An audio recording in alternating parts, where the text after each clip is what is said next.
The gunpowder, I'm going to say, was invented by China in 1100 AD. And it got to Germany in 1300. And German, of course, the Chinese used it just to make a noise and have something pretty and celebrate New Year's.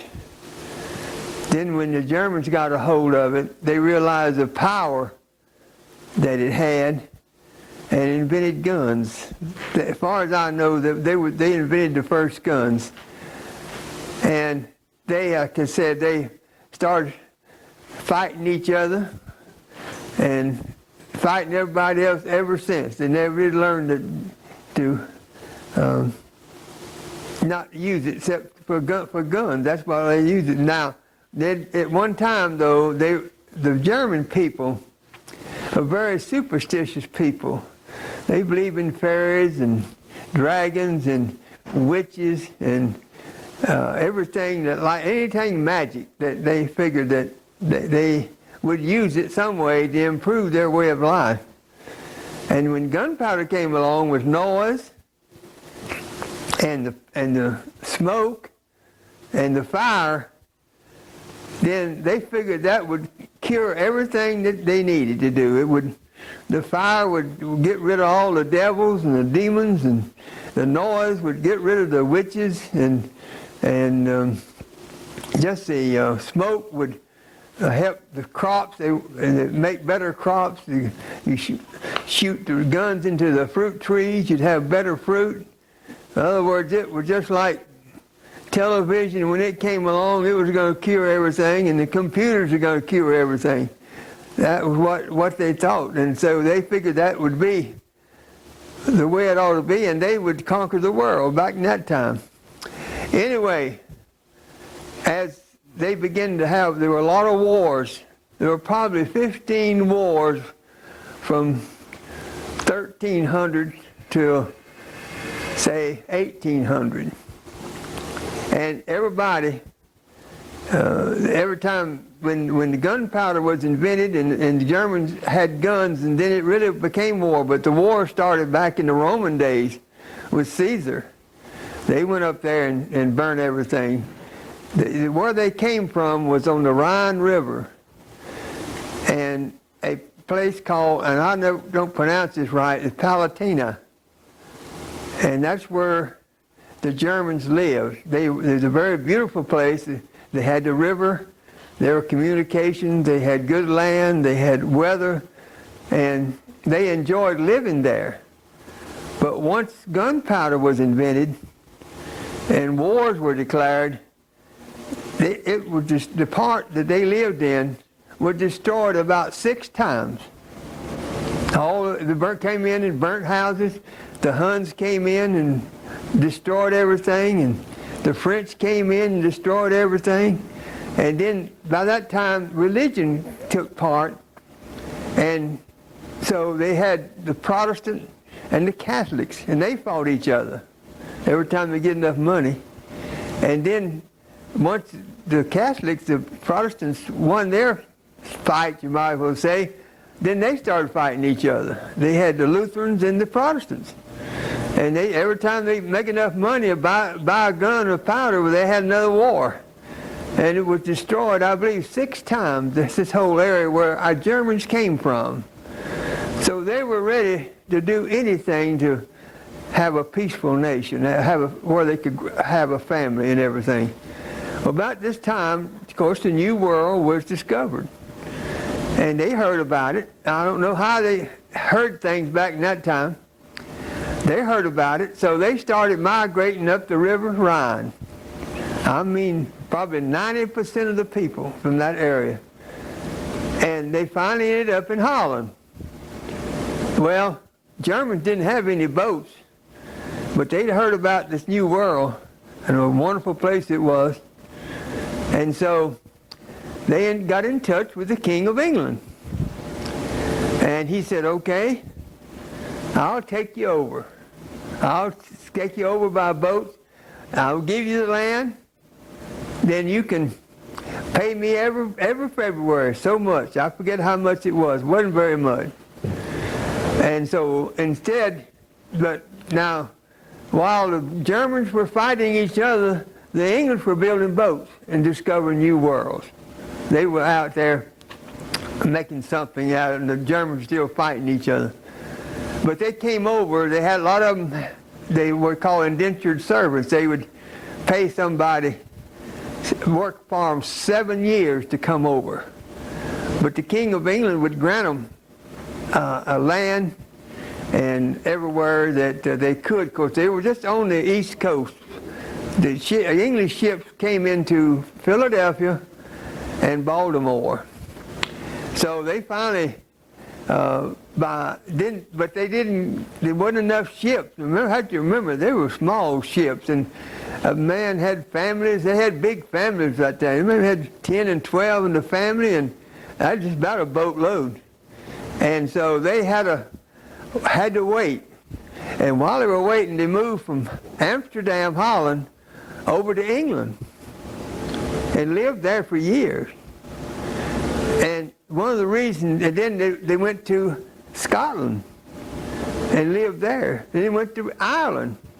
In other words, the English had to put them somewhere till they got ready to come over. So, and that's the reason I'm going to say today we have people, our tradition takes in Germany, the Scottish, and the British. Now, the reason to take the British in, the chant that we say came from England. It's not a German chant. They didn't have it in their tradition, and they didn't have the chant. They picked it up and added to it. As a matter of fact, this whole tradition, they picked up a lot of things. And I'm going to go back a little bit to the settlement in Germany. When they started the tradition, they would, about 6 or 8 people would get in a circle with their guns and fire twice. That was their way of doing it. And of course that was in the mountains, and the echo would be good, so that they didn't have a chant. But they did eat. Germans like to eat, and they like to celebrate. They celebrated more holidays than anybody, because they got to not work and have a good time, and so they like to celebrate. And that's where this tradition has come in. When they finally, they came over, they started about 1700 coming over. Of course, most of them ended up in Philadelphia first, in Pennsylvania. Well, when Pennsylvania was full, they started moving south. And so a lot of them that came into Baltimore, they would move south. It didn't take long to take in land. Most of them got 2 or 3, 4, 500 acres, or maybe 1,000. And England particularly wanted metal. And if a person was a metal person, they would get 25,000 acres over here. And that's how this settlement, our land has metal in it. And our land, people came over here to mine and send it back. Matter of fact, we've had 21 iron furnaces working in this area for iron. So anyway, we ended up with about half German and about a fourth Scottish, and then the rest of them were British, another fourth British. And so they each kept their own celebrations, particularly the Germans. Now, at the time, everywhere there's a German settlement, you had this tradition. You had this chant, you had the firing of the guns and wishing people good luck and everything. And matter of fact, it really is part sermon. There's one chant that I know of that most of it is a sermon that tells what you need to do and what you have done and what you need to do. And so and the Germans were very happy here. They moved in. This is their very type of land that they had it on the Rhine River. This exactly is good land. They wanted to farm. So, and one of the reasons I've always thought myself, I may be wrong on it, but then they were pretty far apart. The houses were pretty far apart, and when they had this New Year's celebration, if you heard a gunfire your next day, but it means he was getting along all right. He's wishing you good luck, wishing you everything.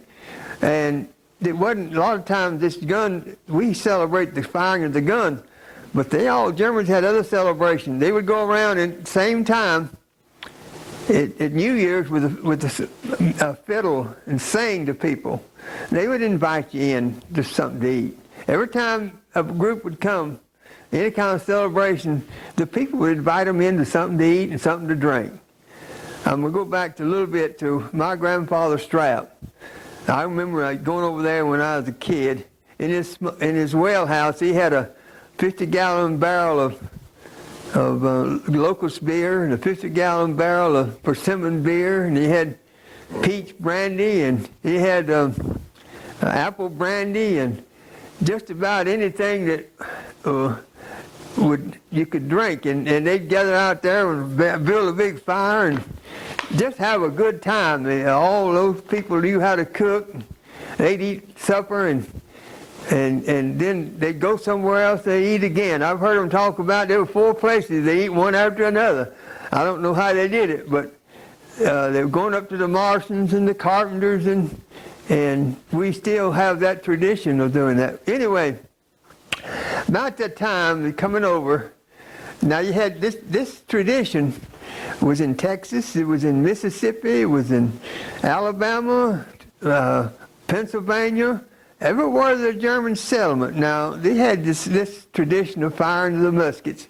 And there was the only difference in eating, we eat black-eyed peas, and what else we eat for dinner? Collard greens. Collard greens and black-eyed peas. Well, now, the Germans, they ate sauerkraut and pork.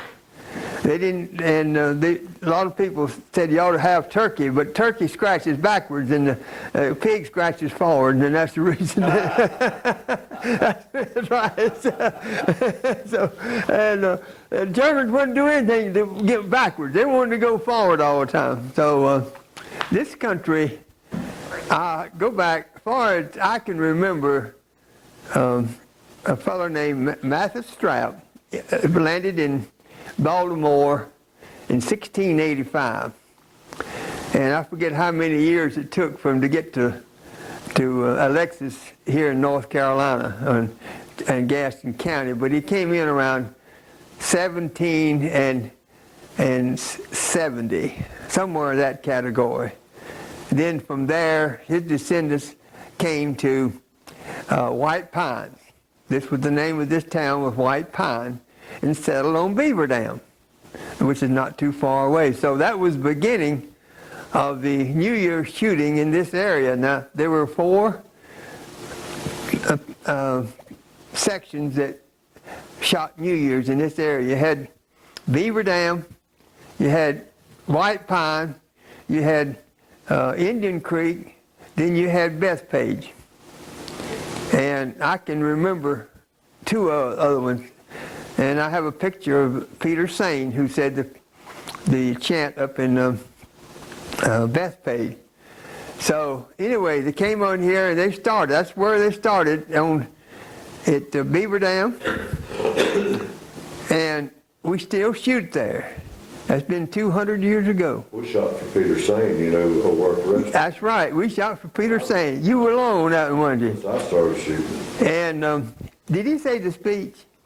Seemed to me like we let him say it outside the door, Hal. I think we did, huh? He said the speech for the other group for a good many years.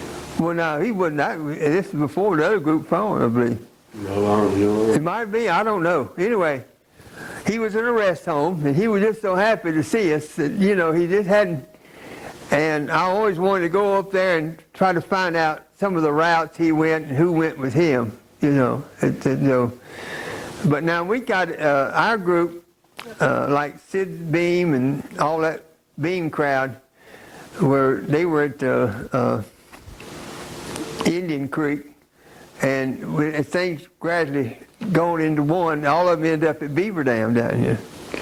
And so that means that when I was coming along, they just had one group that went. And so, and my grandfather Strap, he led that group. He led it for 50 years. As a matter of fact, and his daddy led it for only 25 years, but then his granddaddy, Daniel, led it for 50 years. Daniel was the one that moved from here over from Lexus. And so it was, I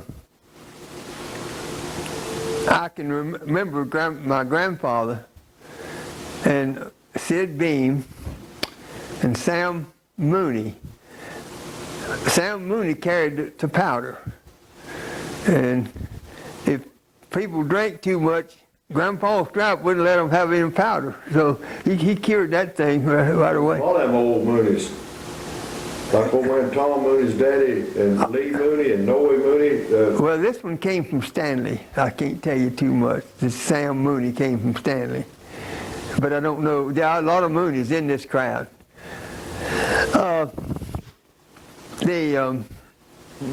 Anyway, I can remember.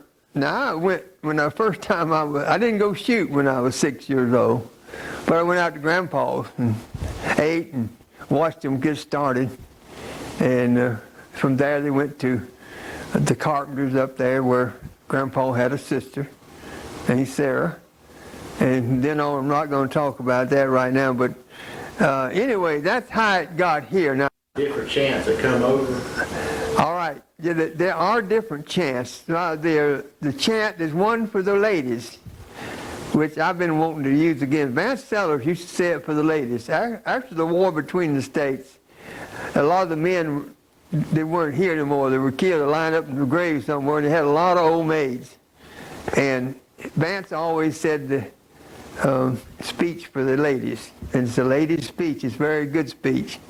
Now, I want to add it sometime, and I wanted to add it this year, but I didn't get to do it. So, but it's a lady, and there are other speeches though. Now I've got more speeches, and England had all these things to say. I have no idea. I always wanted to look a little bit more, but I do have another. I have two more speeches, but I hadn't even mentioned them because I didn't want to get it all mixed up. Because one speech is really enough, but I did want to get the ladies' speech in because I was used to that. I remember Vance said it every time we had. Vance put a poem in the Eagle every year too, after New Year's Eve. What? Vance put a poem. All right, I've got 15 of those poems.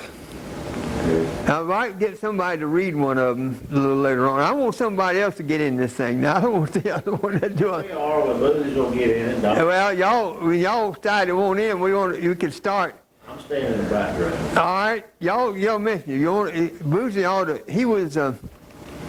JC came for you, wasn't it?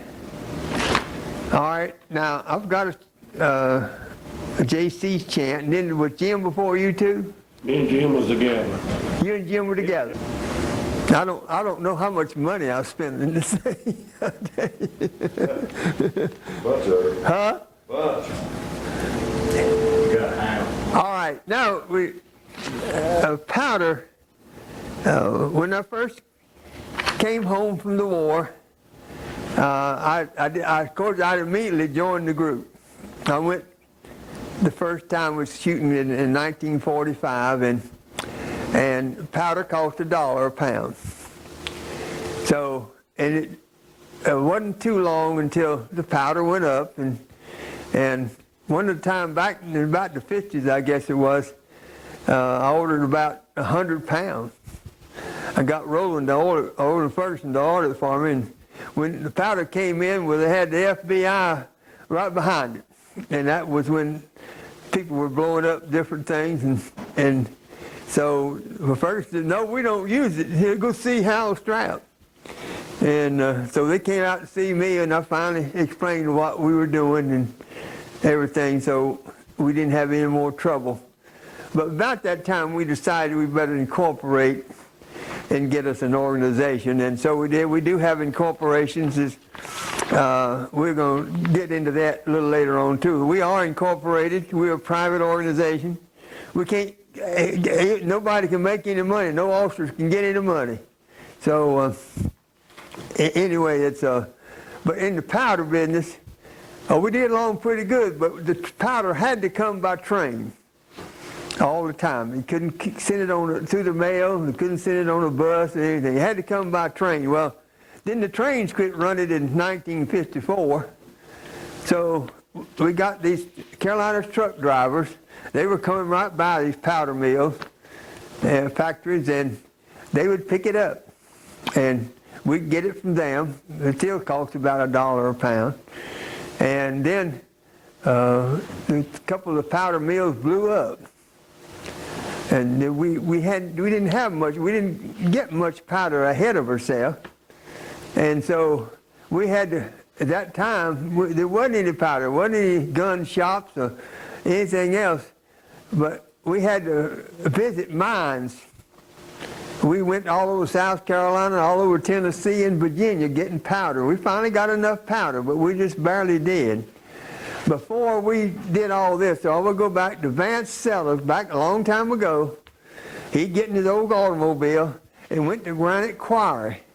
It's a little town about 5 miles southwest of Salisbury. And he'd buy powder and blasting powder. Back in that time, they used more blasting powder than gunpowder. All you had to do in a gun would be to just put a little gunpowder in the tube. Fine powder. Yeah, and the tube, and then you use blasting powder, make just as much noise, and it costs a lot less. And Knock the shit out of you, too. yeah, and so Lawrence used that all rest. I don't think Lawrence ever used anything but blasting powder. Oh, yeah. He bought, because it's a whole lot cheaper, too. Yeah, it's cheaper. Powder was about twice as cheap as a regular, that fine powder. Anyway, I was in charge of, to start with, I was in charge of getting the powder and getting the routes, and it wasn't, but remember, there wasn't about 15 or 20 of us. I went, after I started, and there wasn't over a half a dozen to get out when you get up there in the country, have cold nights and the wind coming, sleet. Walk in some of them houses about a quarter of a mile into them. I said, I ain't getting out. He said, you got to get out. Yeah, I got to get out. Shoot 2 or 3 times so we'd have a... We have never, I will go back to the, I'm going to talk about, we'll talk about the guns yet. When we started out, most of us were all Civil War guns. They were handed down from father to son, from grandfather to father to son. And they were, a lot of times, y'all don't remember this, but a lot of times they didn't have anybody to repair them. And they knocked the hammer off, knocked the trigger, not the trigger, but the hammer off the thing. And a lot of times when they fired them, one of them would hold the gun, and the other one would use a hammer and reach over his shoulder and fire that thing off and go for it. Yeah. Like this. And so these guns, now the gun I always used, I have my grandfather's gun. And so the gun I always used had 7 marks on it. And it was from the South Carolina crowd. And I don't know whether it meant Yankees or chickens, but anyway, I never did quite worry about it. But I figured if it was Yankees, well, that was all right. If it's chickens, well, they had a lot of good chickens. But I'll never will forget that those 7 marks on that gun. It said South Carolina and 7 marks. And so every gun was very precious to everybody. It was their grandfathers, and it was used in the war, and or somebody's, and it was. I don't know, but then again, the guns became scarce, and now a lot of them use a manufactured gun. They still had the machine to make these guns, but they're not as good as the old ones. They just wasn't any way about it. But we had to still learn to shoot. One of the things we had to learn is not load that gun till you got ready to fire, and don't put a cap on it until you got ready to shoot. We had some narrow escapes on that, and I'm glad like I was reading in my report, we only lost 4 fingers in 50 years, and that's the only thing we've lost. That's not bad using that many guns. Is that Ray Carroll? Ray Carroll, 3 of them, and Clausen is the other one. You know, he lost. Clausen, yeah. Yeah. I only lost 4 fingers, and 'cause we had some broken fingers, and who was it broke their leg out here? Joe, Huh? Eddie Joe? Okay. Yeah, anyway, he didn't, they lost their fingers. He didn't lose his leg, but he lost it. Anyway, let me get back to where I am. The guns, all my children have an old musket. These muskets were guns that were first used, they were invented. The guns we use, most of them were invented around 1840. They were called Mississippi guns. Jefferson Davis, who was president of the Confederacy, he's the one, he was in the, somewhere in the United States government, and he had this gun manufactured, and it would shoot a bullet a mile with just very little powder. Of course, by that time, a musket really didn't have any rings in it. But these Civil War guns did have rings in it. It was more accurate, like I said, and would kill a person in a half a mile. That's the reason. Of course, we don't use any bullets, and we never will, but that, I'm going to show you how powerful this gun is. It was used and handed on down, and I love to shoot them myself. But anyway, that's the guns. Now we use different guns, but they still are muzzle loaders, and they make as much racket. And we really, I know I enjoy going all the time and using these guns, but now what else? I got my guns and Gunpowder, you got that. got gunpowder. The shooting technique, has people always been crouching down, or they shoot? One of the things about, I love the people who go with us. Each one has a certain way to shoot a gun. And some of them get right on the ground, and some of them, I've seen, you can't put it to your shoulder. It'll be bruised. Every once in a while, one put it to the shoulder, and that's one thing I watch to be sure that they don't do that, because it can ruin a shoulder.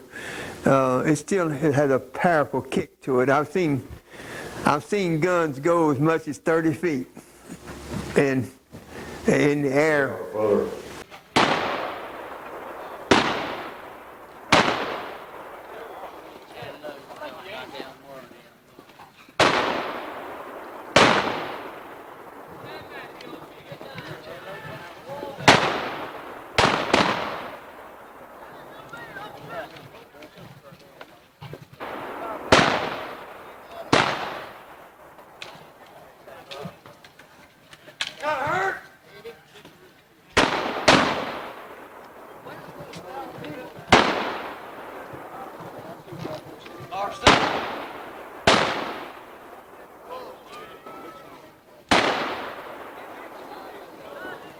Get out of the way, bud!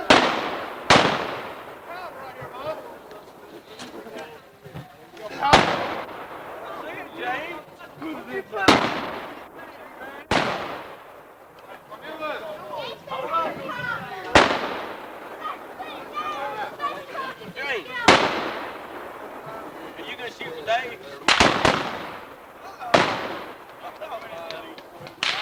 Work it! Let's go, Keith, baby. Go, John.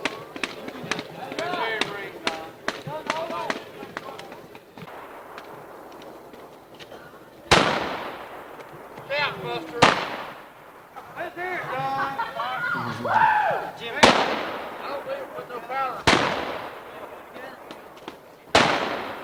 Good job.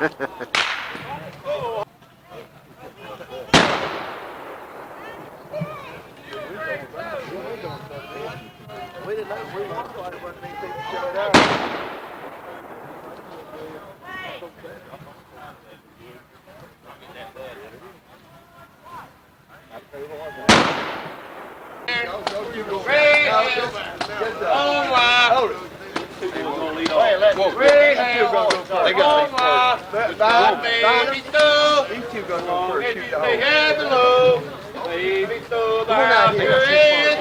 You go out, you go in. Nice moment, still away. The hours and the days, all the long days may appear, but yet soon they might up to a new year. Here's another year is gone, and it's now the war of our own. But if it brings our promises good, and it's gone, and New Year's gone, and for good luck, we'll fire guns. Happy New Year, Hiller. Thank a lot of you, Connie. Yeah, we did. Raised together down there close with them. Happy New Year, Hiller. Happy New Year. We will rise, warm our eyes, and bless our hearts.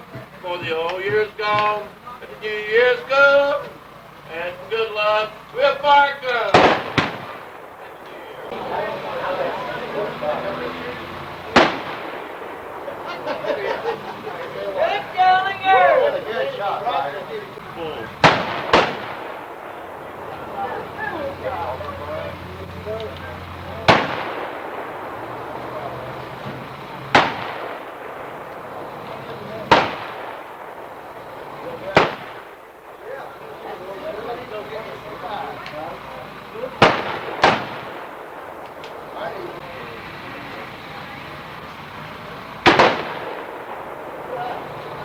Huh? I had one go down Bryson City that time, whole block. One of the first. Oh, okay. Well, no, Don just mentioned Bryson City. Well, I tell you, we have never missed, and I know since 45, we've never missed shooting on New Year's Day. One time I remember an inch of ice on the ground, and we were up here at Northbrook, and we took a vote. I don't think whether we go on or go home. Everybody said, let's go. So we went right on around, and we didn't have a wreck or nothing, and then it snowed in 64.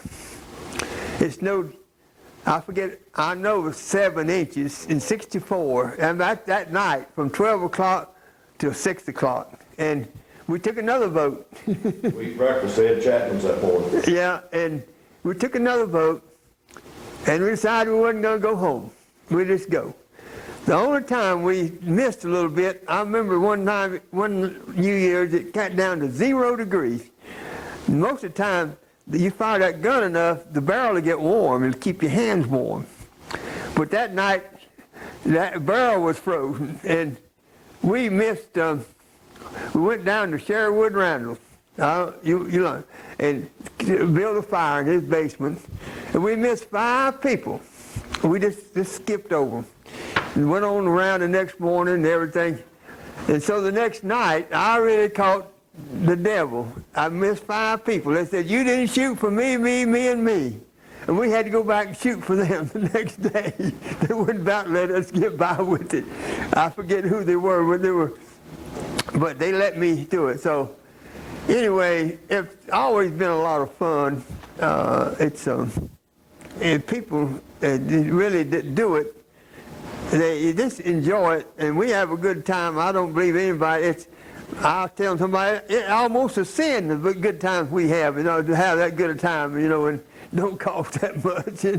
And so, anyway, but I will tell this on the chant. Uncle Sid said that chant, maybe 20 years. I meant to look it up exactly. He said that chant. Nobody else said it. He was always ready. And so one year, I don't remember the year it was in the 50s, Uncle Sid always went to Lincoln and said the chant for the Legionnaires over there. They had a big party, and he'd go there and say that chant, and he got a little money for it. But the 3 days before New Year's, J.C. came over to the house and said, I'm had to tell you, Uncle Sid can't say a word. He will not be able to say this chant on New Year's Day. Well, I just about ready to give up, and I said, what we're going to do? So, but one of the things I've tried to do is to keep things in the same family. So I said, all right, J.C., it's your time. We're going to keep the chant in your family. And he said, I'll tell you what, Mr. Trapp, I just won't go shooting if I have to say the chance. I said, well, I went over to JC's house and spent 3 days with him. I did everything but go to bed with him. You got to go do this. You got to have a chant. We can't go shooting without a chant. Nobody had a written chant. Nobody had ever thought about it. So finally I said, Jay, you're going to have to do it. But I remember about 6 o'clock, I said, well, I'm going home. 6 o'clock before New Year's Eve, I'm going home. I'll give up. But about 10 o'clock, GC called me and said, I found a reading. I don't know who found, somebody found a reading of it. Said, I've got the reading of it. I will read it off this one time. I said, well, that's fine with me. I said, okay, I'll meet you at 12 o'clock. It was 10 o'clock. I'll meet you down at the Wayside Inn at 12. I went by the Red Door right below my house anyway and got a quart of whiskey and got Beatty to give me a dozen lemons, and I put them in my pocket. And Jay was ready to do it. He was ready to say his speech. When he get, every once in a while, when he get just a little bit sober, I'd say, he'd say, I got to go home. I said, whoa, I got a little more drink of whiskey here, you better take along. And so he'd take a little drink and went on again, and if he got real hoarse, I said, well, here's a lemon. He ate 12 lemons and all that time, and he made it all the way around. And you know, the next year he wouldn't let anybody say the speech but him. And he said, no. And finally he teamed up with E.G. Green, and they went together I don't know how many years. Yeah. And they wouldn't let nobody else say it either. So once you ever get into this, you don't want somebody to take your saying. But that was one of the things I wanted to keep that in that family. Well, when then J.C. wasn't able to say the speech, his son Jim took it up. And it was the same way with Jim. The only thing, if he took one little swig of whiskey, he'd forget it. Yeah, booze starts saying. And so I'd have to spend 3 days with him so he wouldn't drink anything. So if he did, he couldn't say to speak. So It's good. huh? I'd stand behind him, got my back turned. If he'd get hung up, Yeah, I had to learn it. The only time I ever learned the speech was where he would miss out on it, and he did a good job. And Good morning to you, sir. We wish you a happy new year. Great health, long life, which God may bestow, so long as you stay here below. May he restore the house you go in, where you go out and you go in. Time by moment steals away, first the hour and then the day. But small and lost days that appear, but let none of us forget, it is left as much as dead. A favor from the Lord receive, since which our spirits have been free, marked by the unerring head. Thus in his book our records stand, who can tell the vast amount placed of each of our count? But while you owe the dead is Lord, you may plead a foolish charge. Poor and selfish sinners say, what can you to justice pay? Friend and last for life is past, and into present you may be cast. Happy is the believing soul, Christ for you has paid the whole.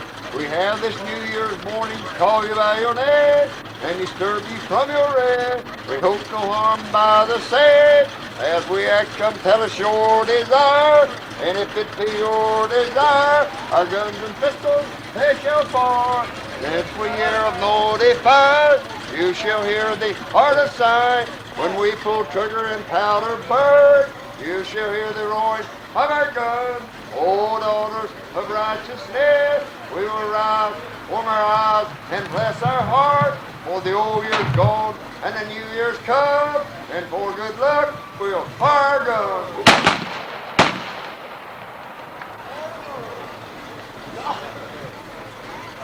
Hey, get him down there. More goes.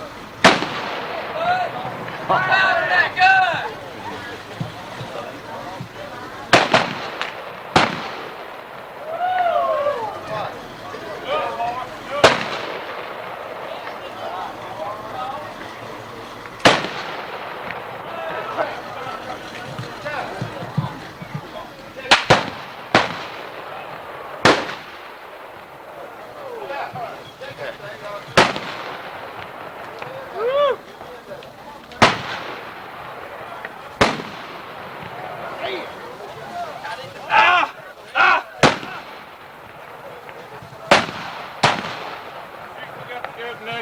hit Tom White. Look in there, see if you see that thing. Go.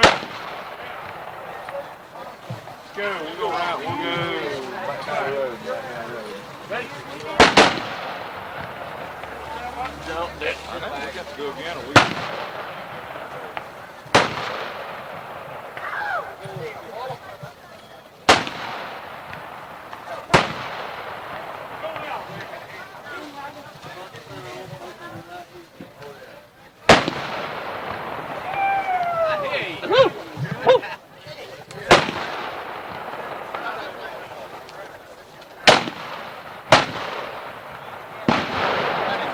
Got it.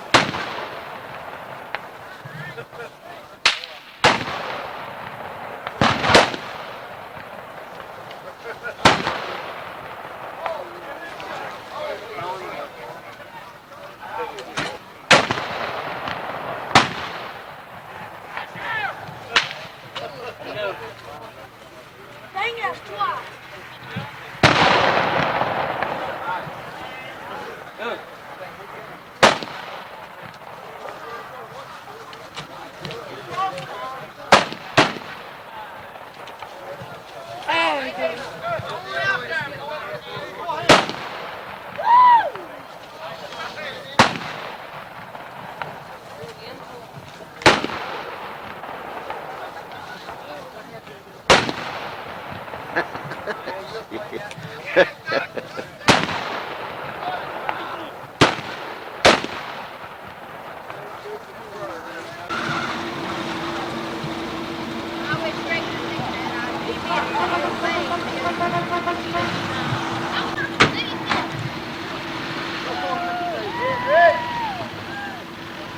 Then, now, Boozy came along about that time. Boozy, when did you start? You remember? He's with the other crowd before he come to us. Yeah, but he didn't say, you didn't say the speech. Y'all listen. You didn't say the speech? Did you say the speech for them? A couple times, and I said the speech with this group at Ed Chapman, the first time I've ever said it with this group. With this group, at Ed Chapman? Ed Chapman, which is in, I think, maybe 54. Well, now, Boozy has his route. He always went a route before 12 o'clock. Mm-hmm. And that was fine with me. We were very loosely organized about that time, and he had a route, and Boozy just barely wouldn't make it at 12 o'clock. I worried a few times he wasn't going to get there to start. And That was for people that elderly people we couldn't shoot for yeah, I know. during our regular shoot. Well, We didn't have enough space for them, and they wanted you to shoot for them. all right, then as our crowd grew, now I realized we shot one at a time, with a little space in between. It wasn't about 15 of us. A little space in between. But finally we got up to 30, and we got up to 40, and we got up to 50. We still were shooting at 50 places. Well, that you can't do because we only could spend 20 minutes per place. And I remember I got people to shoot every other time, just so that we could get around on our schedule. So far, we've always got around on our schedule. And then at one time, I would send a bunch, maybe 5 or 6. Maybe we wasn't going to make it back to make the round. Send 5 or 6, or maybe more to a certain. Let them shoot 2 or 3 places, so that we could get everything in and get back to Cherryville. But But it got to be such a crowd, and we shot as just one at a time back then, that you couldn't hardly get around all the places and shooting one at a time. No. The reason we're shooting a dozen at a time now. now we shoot if 6 to 12 to get around. We still get around to 50 places, and we got over 100 members now. 150 some this year. 159 signed up. 159. We get around, we shoot, and we don't seem to have any problems. I don't. Now I know we had over at Hub Hickson's, we had to. Every once in a few would want to. He had some dogs. What is dogs? We had to be careful. And so we got where we wouldn't shoot. Over at James Putman, we just wouldn't shoot whether there were dogs. What I said about that, don't you? What was that? I said he ought to move out of Cherville one night a year.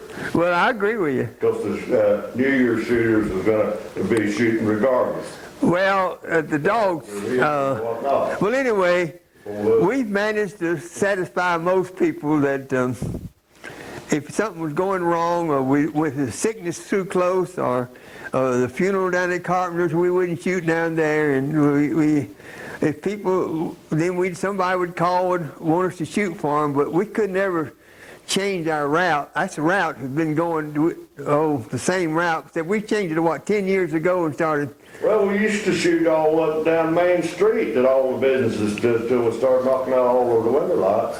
Well, that's right. Well, we finally had to get out, and it wasn't about 10 years ago we decided to go to the final shot at the stadium, which was a good thing, and where everybody could really see it if they missed it somewhere. And we started out maybe 100 people, and then last year that first time we had a couple thousand. So it's been a good place where people that missed it or whatnot. We cannot shoot at every home. A lot of times they mention we go from house to house. We really shoot for families. A lot of people have a reunion and they get together and we shoot for a family. And our route is we shoot some in town. We have a midnight supper, which it'll be about 2 o'clock. Not now, it's at Darrell Carpenter's. And we used to be up at Aunt Violet Carpenter's. And then we we've been going up to Cat Square, shooting up there and everything, and then getting back to Cherville about 6 o'clock in the morning. And then we start a route about 5 miles out. And we really get three routes, might as well say. Start about 5 miles out and just keep coming in until we come back to Cherville at 6. 10 miles up the hole. Well, I know. Well, that's at night. Yeah. Oh, yeah. See, we go up to Lincoln County at nighttime, and we have that's the furthest point we go. Although at times, like one time, one of the Dave Black's brothers moved to Bryson City. And he wants to come up there and shoot for him. Black. Huh? Howard Black. Howard Black. He wanted to come shoot for him. He promised us a good bear steak. And He's a sheriff up there. was he sheriff then? Well, we went up there, and that's when it snowed again. But we just stopped. Where were we? Right side of Morganton when we stopped and voted to go on regardless. Oh, yeah, it's bad. We just voted, said we're going to go anyway. It was snowing to beat the band, and we went on up and had a good He paid for gas up there and back and fed us while we was there and all we did. Yeah, he did that much. And so then, I guess 30 years ago, we went to Raleigh. And we were going to shoot for Jim Graham, the Commissioner of Agriculture, and Jesse Helms, and Hank Strapp, and a few more.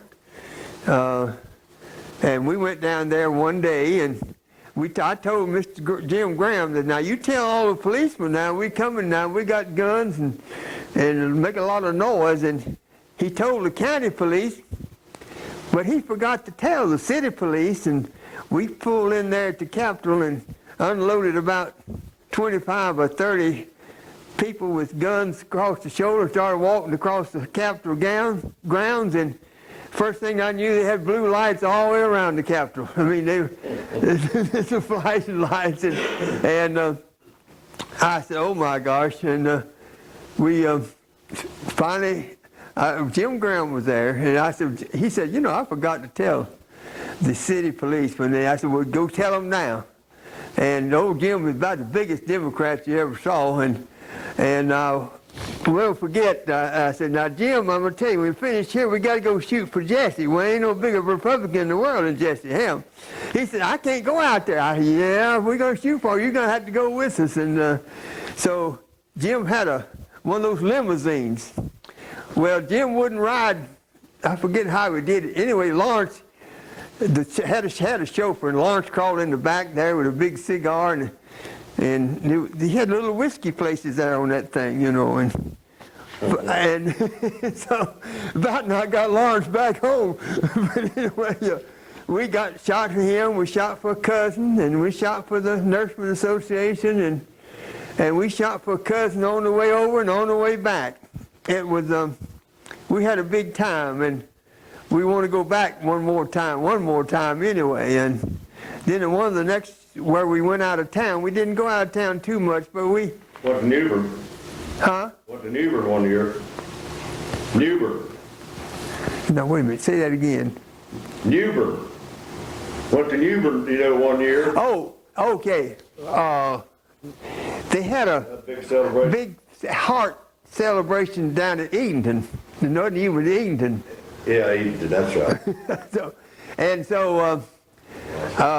Bynum, I forget how many, you didn't go, but Bynum went. Bottom way. All right, Edenton is down there on the coast. They were going to celebrate something, and they wanted us to come down and help them celebrate. Well, we sent 2 cars down, or was it 2 cars? Finger Downer went and said the speech. Who did? Finger Downer. Oh, anyway, we sent them on down there, and they had a little gun at one of these big tea parties where they had their little old tiny teacups and everything, and they had a cannon they were going to shoot off.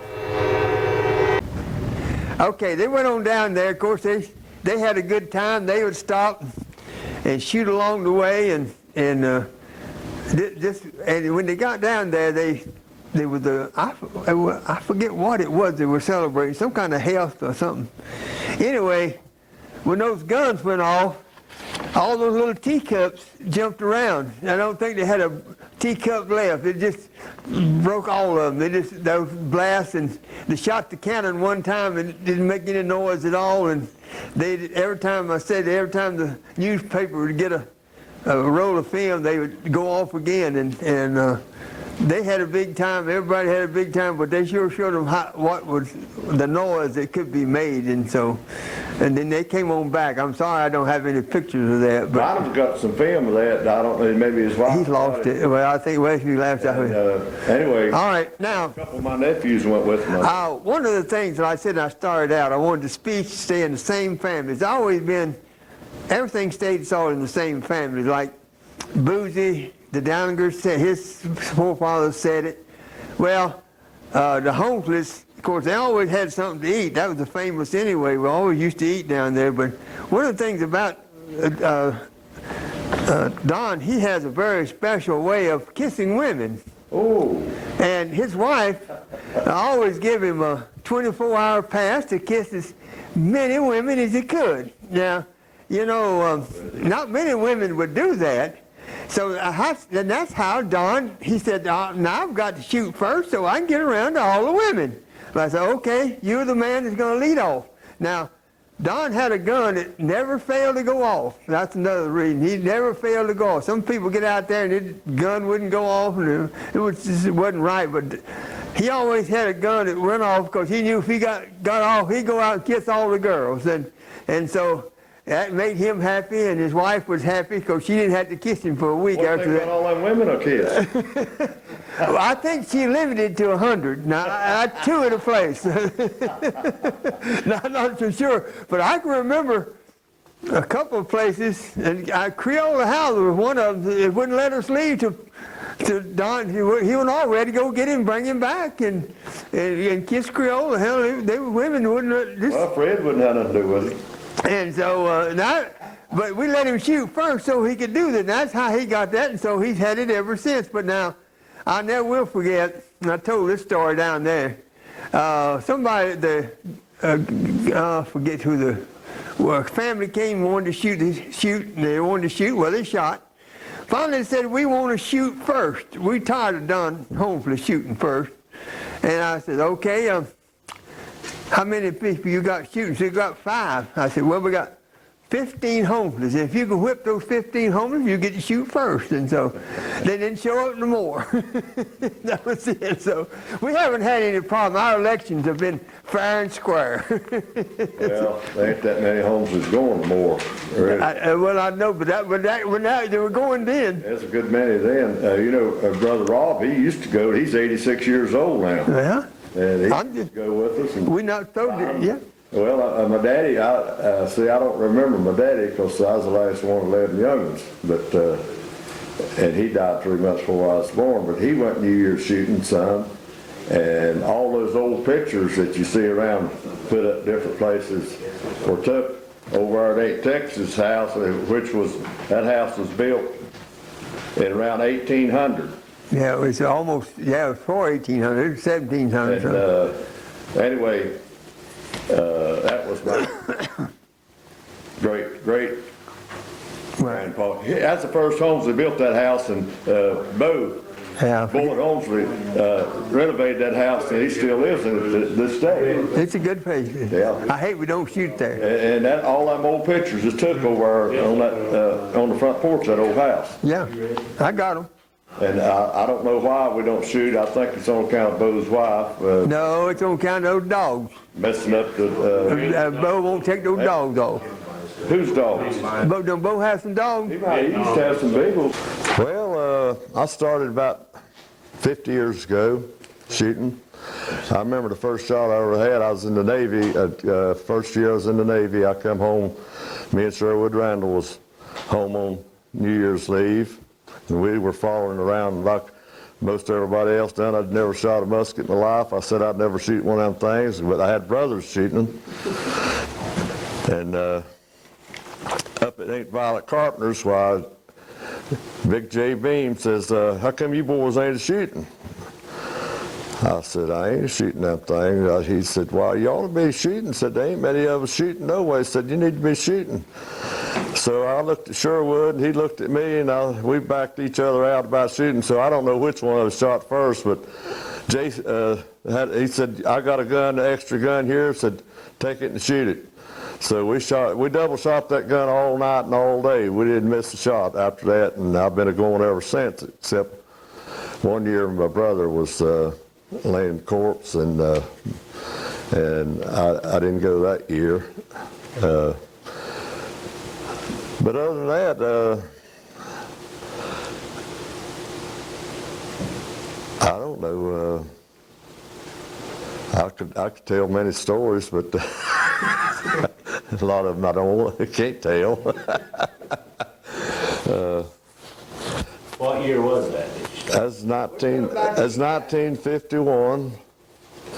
Well, we used to feed. I can tell about the feed. We used to eat dinner or lunch down at my house in my basement before the crowd got so big that we couldn't handle it down there, and then we started eating up at the Triple H, which we've been there. It's been 45 years next month, and the ones that was in together with me are passed away now.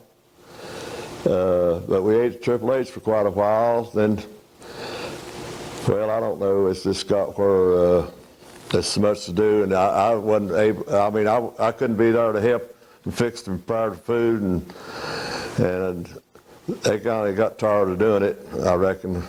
And so we hadn't. We carry a lot of food with us, or I do, because I ain't never went nowhere without something to eat. But a lot of people don't, and they get hungry on the route. But it's their own fault, the way I look at it. Well, the first musket I've ever bought, I bought it from an old colored fellow down there in Freedom, the old man Murphy, and for $11. And it still had some old gunpowder. I had to take a ramrod and get powder out of there. It'd probably been in there 50 years or longer, I don't know. But the old guns that come back from the wars that my family, Holmesley's had, were us younger kids, when my daddy had died and they wanted to take care of them, we played with those guns and they just lay around, and if somebody picked them up, I don't never know whatever happened to them. It's a shame about that, but that's the way it was. I don't know what happened to all those guns. I know there's 3 or 4 of them. So I'm going to turn it over to Boozy. I don't know. I'm not much of a speaker. Make a black powder run one time or something? Boozy one done them black powder runs. He was going to Winston-Salem black. Okay, I'm Boozy Dellinger. I started shooting approximately 53 years ago, and my brother started me shooting. Him and Rough White, Boyd White, which Ruff is one of the older shooters, and he supplied the guns, and he was a very nice fella. Bill Dellinger and his sons Alf Dellinger and Arthur Dellinger were chanters. They said the speech, and Bill and Alf came from the Johnstown group, which is the Bethpage group. They started in Johnstown on Indian Creek, and Bill and Alf, they was,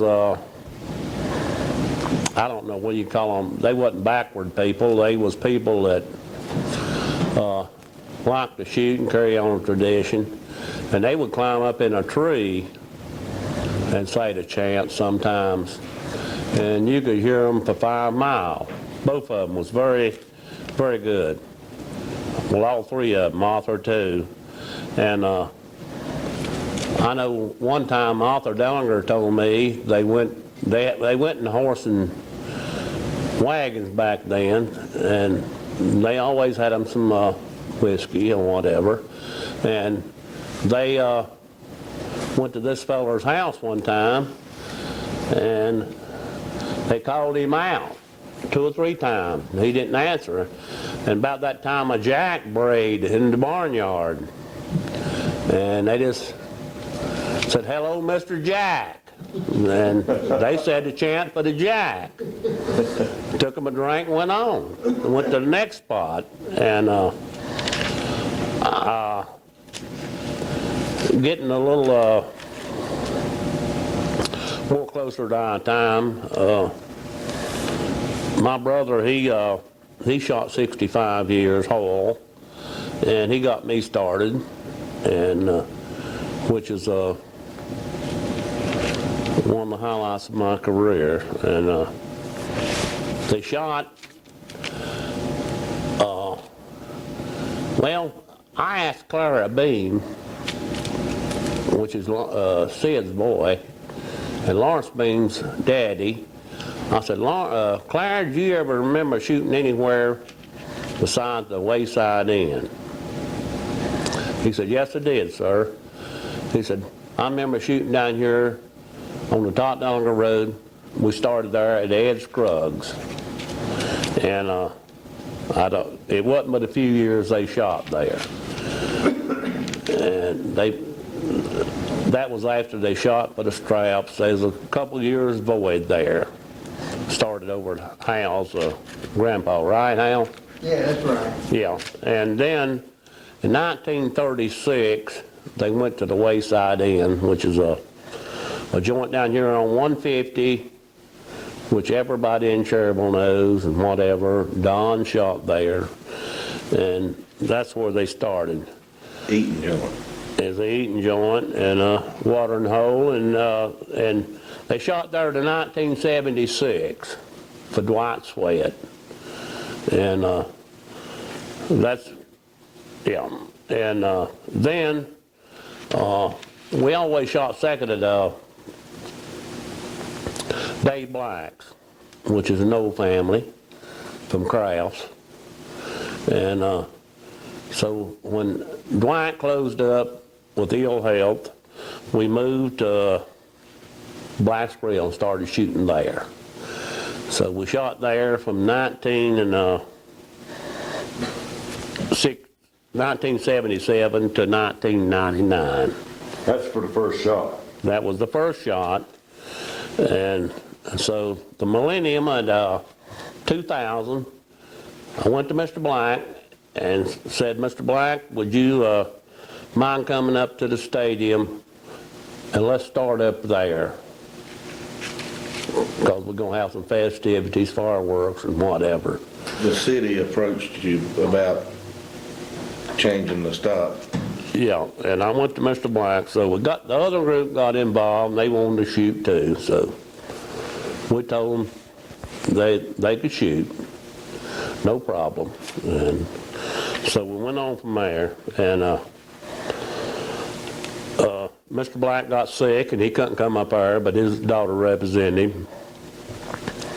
So I said the chant to him on the telephone with modern technology and to him, and he could hear it good. So that is how we got to 2000. I want to welcome everybody. We never had this big a crowd, so everybody be good. So don't do anything bad. But we hope to pull this off. This is the first time we've ever done something like this. So anyway, I just want to thank everybody for coming out. We ordered this weather for y'all, so we do it. By the way, now I've been, my granddaddy led the New Year's shooting for 50 years, and I used to follow him around. He had to walk all the way, and now we got to ride in a limousine. We've come a long way in the last 50 years. And so, anyway, I used to follow my granddaddy 75 years ago. And I used to be the youngest. And I never wanted to be the oldest, but here I am anyway. So. Are you ready? Well, let's rumble. Call him out, Don. Call him out. Call him. Oh, stay black and family.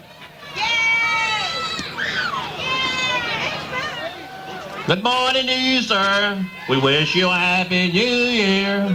Great health, long life, which God may bestow. So long as you stay here below, may He bestow the house you're in. Where you go out and you go in. Time but moment steals away. First the hour, then the day. Small the lost days may appear, but yet soon they mount up to a new year. This another year is gone, and it is now no more of our own. But if it brings our promises good, as the year before the flood, but let none of us forget, it has left us much in debt. A favor from the Lord received, to which our spirits have been grieved, marked by this unerring hand. Thus in His book our record stands. Who can tell the vast amounts placed to each of our accounts? But while you owe the debt is large, you may plead a full discharge. But poor and selfish sinners say, what can you to justice pay? Trembling last for life has passed, and in the prison you may be cast. Happy is the believing soul, Christ for you has paid the whole. We have this New Year's morning called you by your name, and disturb you from your rest, but we hope no harm by the same. Now as we ask, come tell us your desire, and if it be your desire, our old guns and pistols they shall fire. Since we hear of no defiance, you shall hear the art of science. When we pull trigger and powder burn, you shall hear the roar of our old guns. O daughters of righteousness, we will arise and warm our eyes and bless our hearts. For the old year's gone and the new year's come, and for good luck we'll fire guns.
That's good, Pete.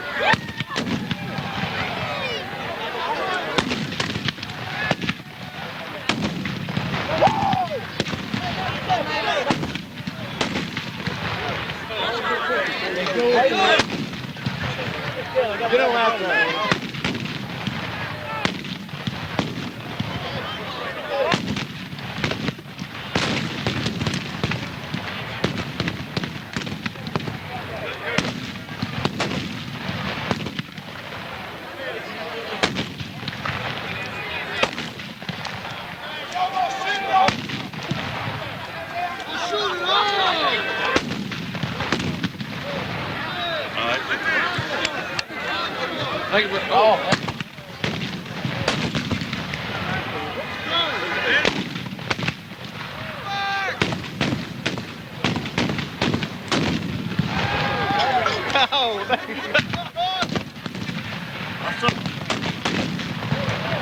I saw it, Rusty.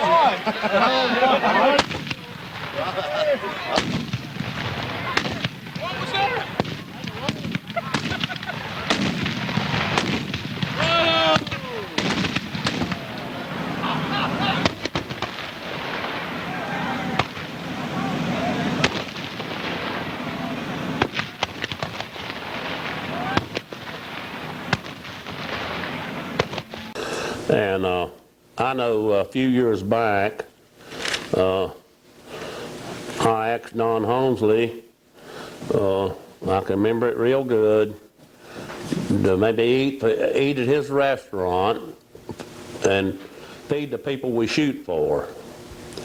He said that would suit him fine. So this was, I'm going to say, 82, somewhere around 82. And we started feeding the people we shoot for. Because if you don't have people to shoot for, you might as well go maybe down here on Indian Creek and shoot. Just shoot all night and all day, whatever, but you got to have people to shoot for. And these people respect us and give us some donations, food, whatever, and it's the same route. We had 52 people on our route this year in 2000, and we shot for 52 people. And I didn't call a one to even ask them, was we going to shoot there? Could we shoot there? So it's a routine. And we leave Cherryville after we shoot at for the Black family, Gasland, and Upchurches and Carpenters, and we get out of Cherryville to try to keep people from awake at night, and we get out of Cherryville in about 2 o'clock, and we go up into West Lincoln to an old shot, Reed Parker's, Glen Acres, Ben Hull Service Station, Harold, the Peelers down there at the creek, which is real cold, and 2 years ago we added Cat Square, and this year in the 2000, Mrs. Singh at Cat Square and Mrs. Farmer, they built us a bonfire at 2 o'clock in the morning. So they waited on us from 2 o'clock in the morning till we got there around 4. And I would say there was approximately anywhere from 75 to 100 people. Non-shooters was there when we got there at Cat Square. And it was very warming, it was a nice shot, and it was really good. And then on, I'd like to say, maybe getting back, I appreciate Jim Beam. Me and him used to ride together, and he died. And he was one of my buddies, and I really enjoyed the fella.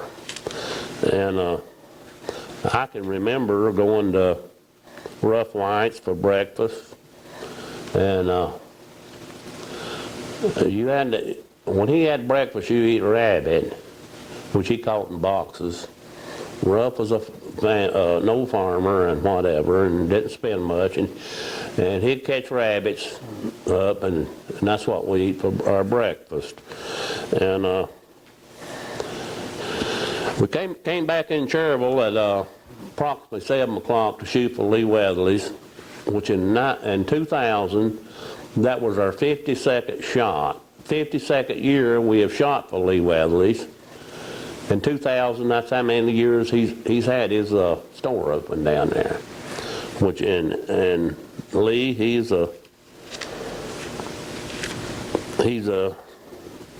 don't get no hurry, but he knows, and he's a good fella. We shoot for him, and we get back in the Cherville there at daylight, and we take photos of everybody we shoot for, and send them invitation to our supper at the Triple H, which I noted before, and we have around 100 people. The Triple H restaurant feeds down there, and it's a good thing, and them people enjoy it. And back in 1991, we moved to the end of the shot to the stadium, which we had people on the square out here, had legs broke, arms broke. It's very, very tough to shoot the guns on asphalt or cement, and it's a thing we needed. We already done it, and but I have on this the route and whatever, I had more than I could handle, and Rusty Wise, we appointed him secretary last year in 1999, and he has took over a lot of things I couldn't handle. Of course, it don't work, got plenty of time, but I still couldn't handle it. And I can't say too much for him or his sister, and for helping me with this stuff. And I just want to say that it's one of the highlights of my years, and as the old saying goes, I had the time of my life, and I owe it all to y'all. Thank you very much. Well, I'd like to say one more thing. I got my boy sitting here beside me. Can you see him, Larry? An awful small. Tell them about your party. Oh, yeah. And Sure. how many years have we been down there, Bobo? Oh, 5, something like that, 6. How many did you have this year? Seems like 100. And we raffle off our musket every year, and we meet the Triple H before Christmas, and down at my boys there shop after Christmas, somewhere around the 27th, 28th, or whatever, and Don brings soup down there, and we serve hot dogs, and it gets bigger every year, and we have barbecued hogs and whatever, and we sell raffle tickets down there, and raffle off a few guns, and everybody Well, they're getting primed up to go shooting New Year's. Oh, Hal's right down there in the midst of it, and he, I'm in the middle of it. I'm at the, I have danced a little tune down there for him a time or two, but I can't get Hal. He said he couldn't dance with his cane. I do, but don't tell my wife. I got to take a kissing lesson from Donna. Yeah, but my boy here, how long you been shooting, Mike? Probably since I was 9. Yeah, and I hope he'll follow in my tradition. And like I said, my brother shot 65 years, and Bill Dellinger was born in the 50s, and Alf, 89, Arthur about 92, and I just hope that we can, not only my family, but all the families can continue this tradition, because I don't think it'll never stop. There's no way it can stop. As I've said before, people Once you ever get involved in this thing, you ain't gonna get out of it, because I've said 1,000 times, I said, well, I ain't going next year, but I quit saying it years ago, because I knew dang well when it come around New Year's, I was gonna go. Well, and the kids in Cherryville, they look at this, they get a lot of muskets from for Christmas presents, and the family can kill 2 birds with 1 stone. And I've been furnishing powder for years, and I can tell every time a kid got a musket for Christmas, he starts calling me December 26th, wanting powder, and telling me what all he's gone, wanting to go shooting, what all he has to do, whatever. And I just tell him, get him some powder and come on. And he'll never die down, because he'll never quit. And as long as we can behave ourselves. Yeah, I'd like to say one more thing about our statue. This year, in December, we got our statue, a grant from North Carolina, and put up here and put the shooter's name on it, the shooter's names on it, and was a very good thing. Jack Davis, our mayor, was instrumental in getting it, and it's a pretty statue, and I don't think it's 14 foot high, and it's something that'll stay there forever.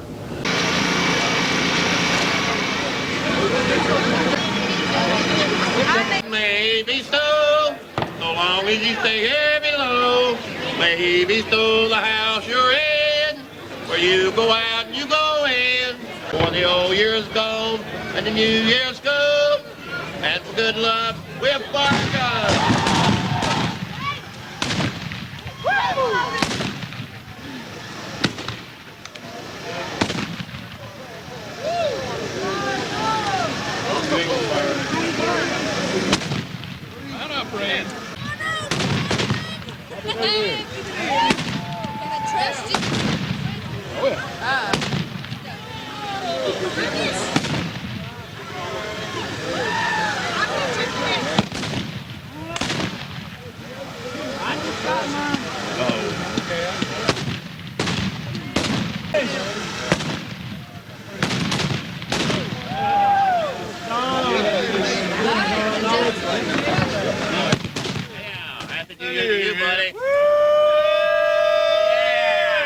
That it is large, you may plead a full discharge.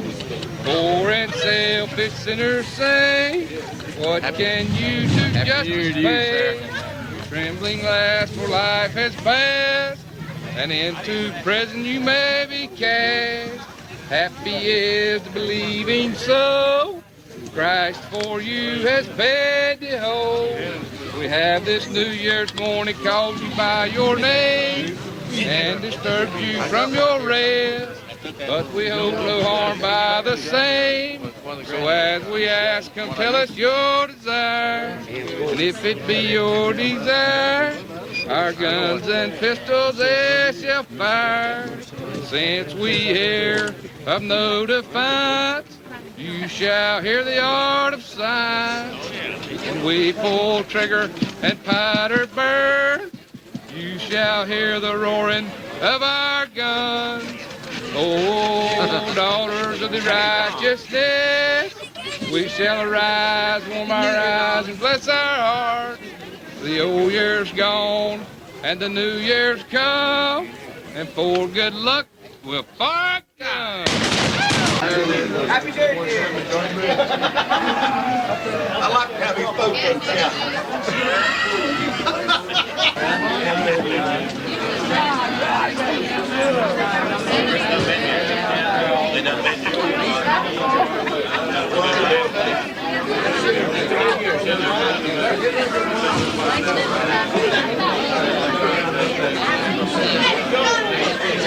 Hello, Mr. Darrell Carpenter and family. Good morning to you, sir. We wish you a happy new year. Pray, walking you to justice pay. Privilege last for life has passed, and in the prison you may be cast. Days may appear, but soon they mount up to a year. Thus another year is gone, and now it is no more of our own. Now hear the art of science when we pull trigger and powder burn. You shall hear the roar of our old guns.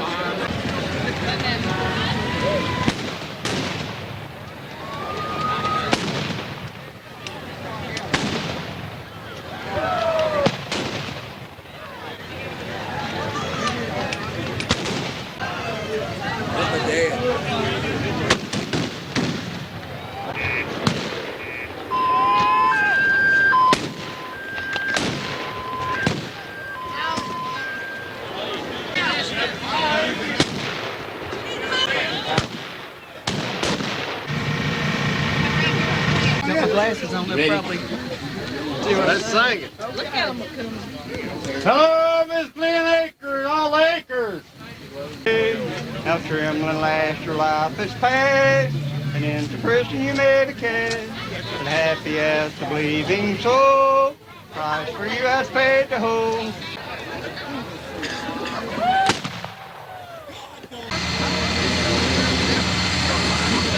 Anyway, that's fine.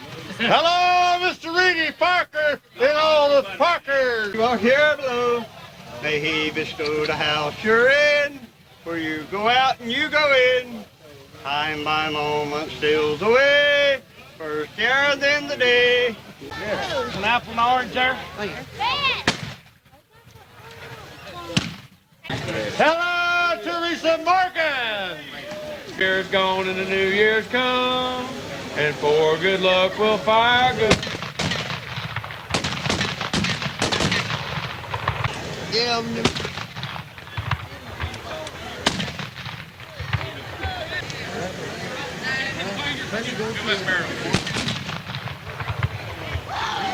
Right. These here's been going on, these 4 here's been going over 200 years.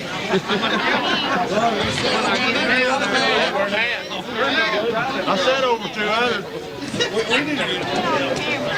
Guess Happy New Year. Happy New Year. Hello, Mr. Powell.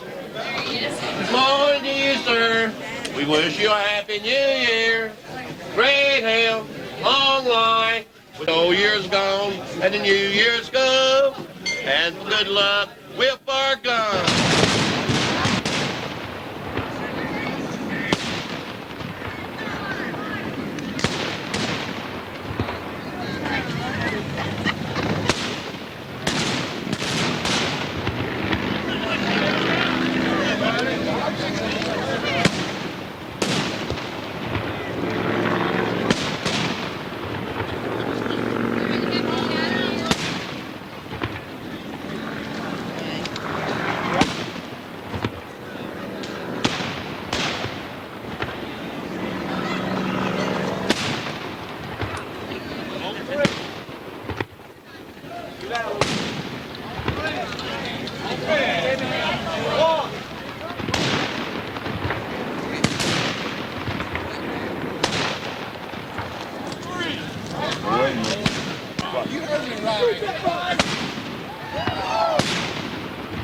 hearts.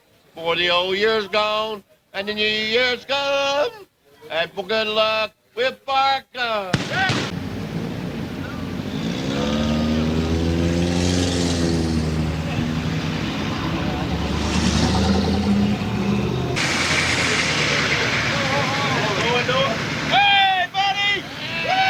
Happy New Year to the city of Cherryville and all the New Year shooters.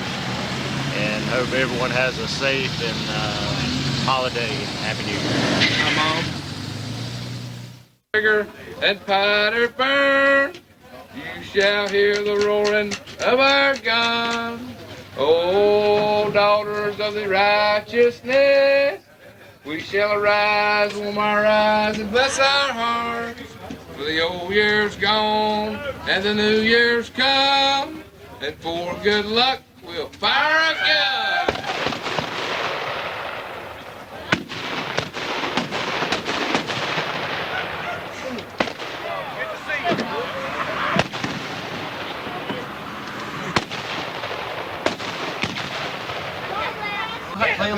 Tim McGinnis's son-in-law blew this thing up. Now, I'm not sure who loaded it, so we'll leave that one up for debate. But anyway, you know, 2000's gonna have some bad times. How about the shoes? Hey, look here, it's a photo. Hey, Photo. Get ready. mugshot. Great health, long life, which God may bestow. So long as you stay here below, may He bestow the house you're in. Where you go out and you go in, that is large. You may plead a full discharge. Okay? Happy New Year, Daniel. Very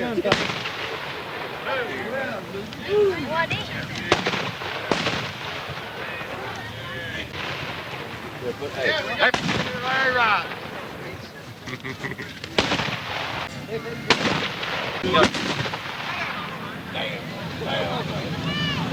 Hey, in this video, man. Come on, video, man. That's all that matters. That's all that matters. Big man, you go. Hey, good to see you. That's not where you're supposed to shoot. Well, that's why I told him I put there for Dillard. Happy New Year, bud. You know the word Hillard and wise goes together because every year he gets a little wiser. Yeah. Look what Hillard's done out here at the yard. That's right. Good man. He's coming around. That last one is deal. Yeah. I need me a sign, shoot straight ahead. Put a bullseye there in the corner. Hello to the Wise family. Good evening to you folks. We wish you Happy New Year. Long life, grand health, which God may bestow. As long as you are here below, may He bestow a year. For this another year is gone, and the more of our own. But if it brings our promises good, as the year before the flood, but let none of us forget, it has left us much in debt. Now favor from the Lord receive, with which our spirit has been grieved, and marked by His unerring hand. Thus in His book our record stands, but who can tell the vast amount placed to each of our accounts? Now while you owe the dead is large, bargain.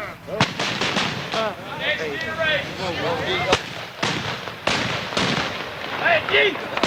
All right, way to go, girl. Woo! Woo! Woo! His hands get sore.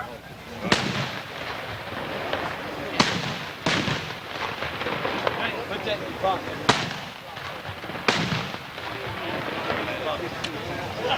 9 to go. 9 to go. Get him, Jimbo. I want to see you down. I think everybody go. Yeah.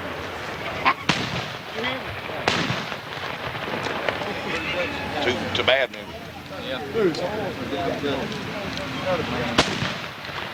Woo! That sounded good. That was good.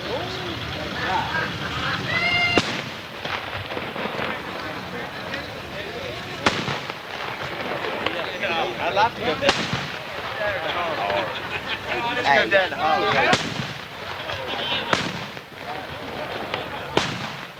Watch your neighbor, watch your neighbor. Getting out here. Holding your guns too. Hold your guns. Hold on, Troy. Okay.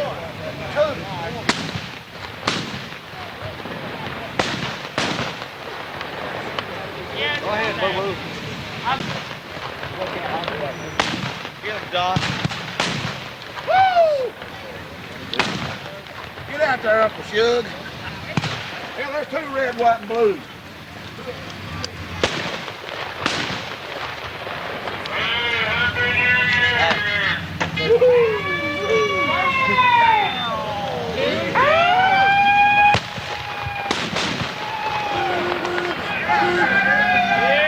Let's get him on the pavement and beat him. Did I get him?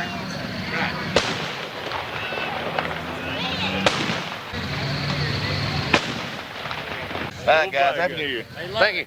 Around 1953,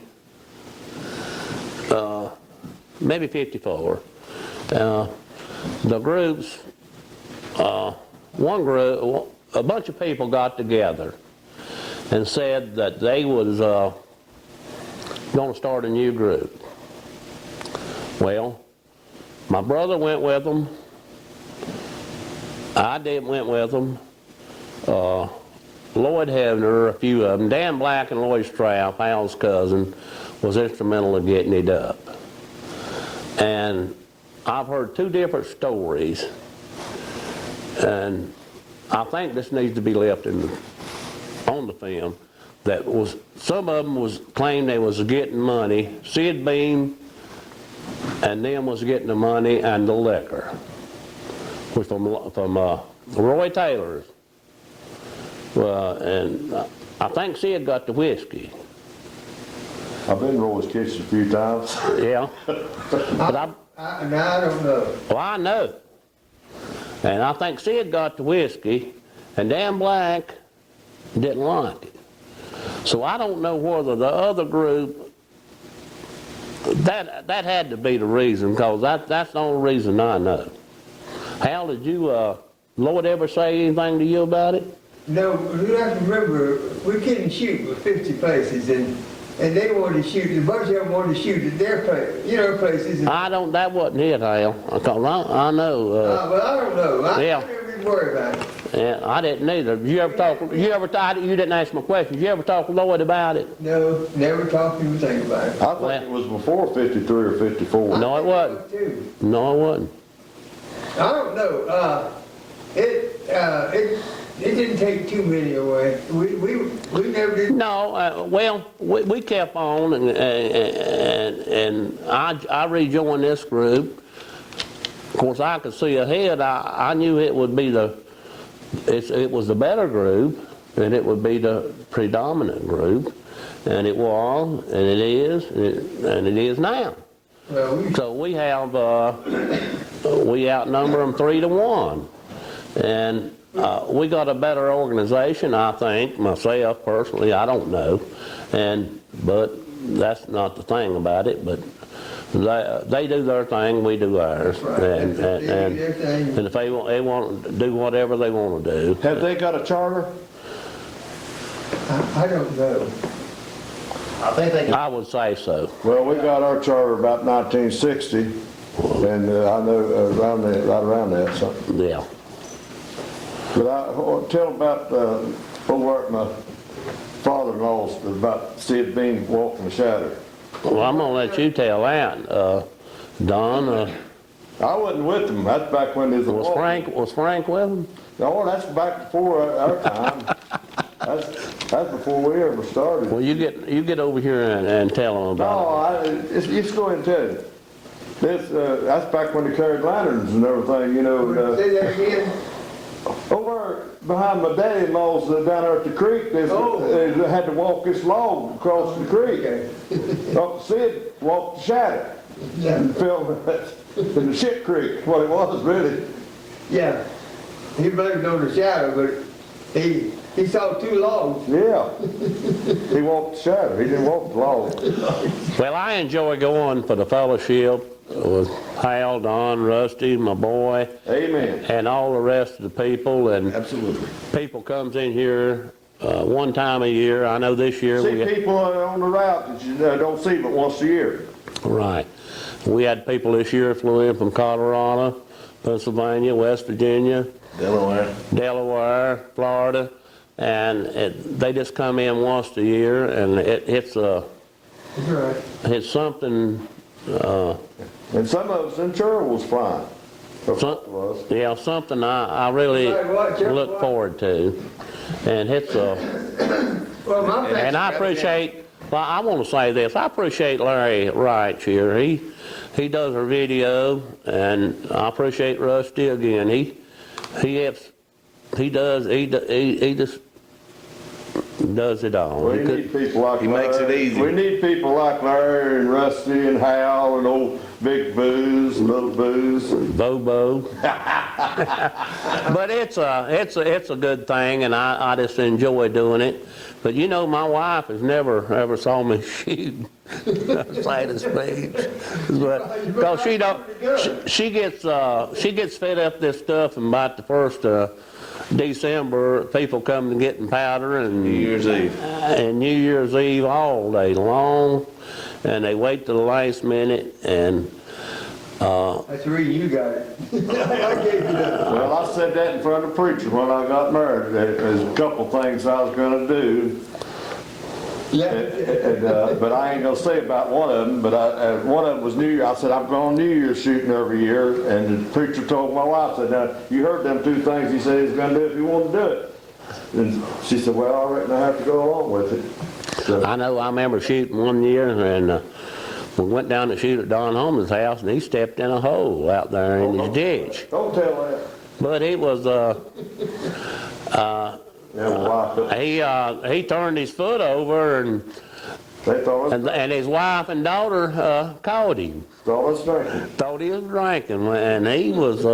They went out there checking for a hole. Well, Don's one of our better shooters.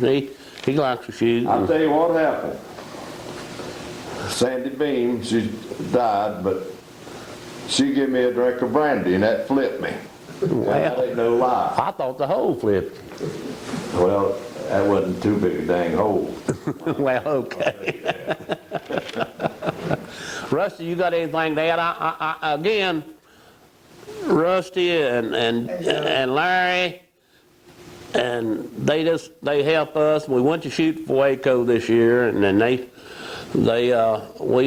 ate a good meal over there, and went on over to the Postings, which is very good, and back into Cherryville. Like I said, we don't bother the people in Cherryville mostly at night, because of course they used to it and they don't say anything about it. And our officials and police department over there at the stadium gave us some good support, blocked traffic off at Gasland, and diverted it around and helped us out. So I can't say too much. One thing I'd like to say is about, I know when I first started shooting, they said this thing's been going over 200 years, and they still say it's been going over 200 years, and I've been going 50. I wonder how long they're going to say it's been going over 200 years. Well, after you get 100. Well, it's been going on in over here over 300 years. I know Arch Quinn told me one time he'd been more years shooting than anybody. And I said, Arch? He said, I went 10 times one year. They took me home 10 times drunk. Said I went back. Said that was 10 times I went. I remember, which he was an old shooter. I remember Arch, when we went down Main Street and shot, and he'd put that cap on before you get out there to shoot and scare me to death. Well, we've learned a lot. Put that cap on before Bantam you was bad about that too. Bantam. I met the reporter from the Charlotte Observer. She sure enjoyed interviewing you New Year's Day. Who, me? Yeah. Well, she had to. I was riding with her. This is Rusty Wise. He's a secretary of our group. He's brought a lot of new ideas in over the last couple of years here. We're here trying to do something from a history standpoint, and we basically haven't kept up well with it during our era. And so he's been taking the meetings a little more serious, brought it all up to a new level, and he's going to kind of just tell you what he's been doing for us here. Well, I personally started shooting, started in 1980, so this year was my 20th year, which made it very special. Hal Strapp's nephew actually got me started, Benji Strapp. So I was actually started by the Strapp family, and I always wanted to go, but the only way that I really got to go is when I was 16 years old. I got to drive myself. So Benji and I, we got together and went, and I've been going ever since. And it's something that gets in your blood and you can't get it out. And some years I wish I wouldn't go back the next year, but we're trying to bring a more professional attitude to the newer shooters. We are incorporated. We have officers. We had John Abernathy and Boozy Dellinger Jr. as treasurers. The president, which is Hal Strapp, and the vice president, which is Boozy Dellinger Sr. The official crier, which is Don Holmesley, or the official greeter, so to speak, is the official greeter now, and Don was officer for years, and he's official greeter now. But I hope that the newer shooters will remain in Cherryville, because it's outlasted about everything else in Cherryville, and it's probably the oldest tradition that I know that was brought over the seas, and I'm sure Hal has told you all about that. And we're just hoping to be able to carry on the tradition and keep it safe and keep it going and going as long as we're around, or as civilization is around. Talking about the shooters in the group, the older shooters, currently we've got 5 that have been shooting for over 50 years. My dad, Big Booze, Hal Strapp, Don Holmesley, Charles Brownie Sisk, and David Self. And I've been shooting 31. I'm planning on getting my 50 in. Get a medal. Oh yeah, change my ways, I might. Anyway, Learn how to kiss the girls. That's what you got to learn. yeah, that's one thing that brings me out too. Tradition, of course, but there's always a lot of New Year's sugar out there, and everybody seems to be happy when they've made it into a new year. And so, you know, like I said, if you get out there a little bit, you'll see what I'm talking about. Your daddy's life. Well, I invest the time. Think about them old women. If I didn't go up there and kiss them old women on the 100 street, they'd think I was sick. They wouldn't get no sugar all year, would they? Rusty, that's something I wanted to tell you. You didn't mention, and Hal didn't mention, and I didn't. This is one of the 10 folklores of North Carolina, and we've been on CBS Morning News, and I have got records that it's the oldest continuous tradition in North Carolina, and pretty sure, and really without a doubt, it's the oldest tradition in the United States after it was after everybody was weeded out. So it's something to be proud of, and it'll continue. I want to mention something that wasn't mentioned by any of us. We made a film, The Battle of Kings Mountain, one year. And we really had a big time over there, and they show it, they still show it on television. It's about, what, 30 minutes of it, I think, or an hour. I got that film. The Battle of Kings Mountain. They wanted a bunch of us shooters to come over there because we was using all these muskets. And they made a movie of that, and I don't know why we couldn't get a copy of that to bring up here, put in the museum. We all should look into that. I'll have to put it together. I've got it, but I don't know where it is. As the the secretary of the Cherryville New Year Shooters, I feel that it's an honor to be a officer of the New Year Shooters. It takes a great deal of time and patience, and every time New Year's comes around, you always hear the muskets, but there's a lot that is involved in that. And this year we had a sweatshirt sale, we sold hats, we sell raffle tickets, and the New Year Shooters organization is an organization. It has deep roots in Cherryville. It has outlasted about everything else in Cherryville, and I hope it will keep on for many years to come. As Boozy said, it is the oldest tradition or folklore of North Carolina and really the United States. So as a goal of mine, I'd like to see it continue, and I hope everyone has enjoyed this video and hope that the New Year Shooters will be around for many years to come. Thank you.